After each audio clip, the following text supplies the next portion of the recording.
How to turn on ghost mode on TikTok. This tutorial shows you how to hide your profile visits so others won't see when you viewed their page. First, open the TikTok app on your Android device. After that, tap on the profile icon at the bottom right corner of the screen. From there, tap the three horizontal lines at the top right corner to open the menu. At this point, tap on Settings and Privacy.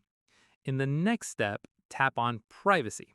Following this, scroll down and tap on Profile Views. Once done, you'll see the Profile View History toggle.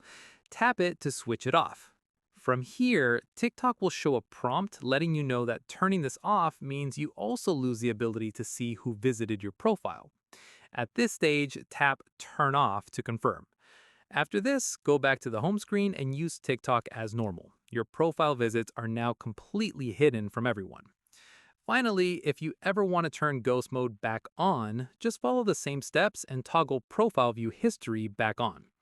And that's it. If this TikTok tip helped you browse profiles without leaving a trace, give it a like, subscribe for more TikTok tutorials, and tap the bell icon for updates. See you in the next one.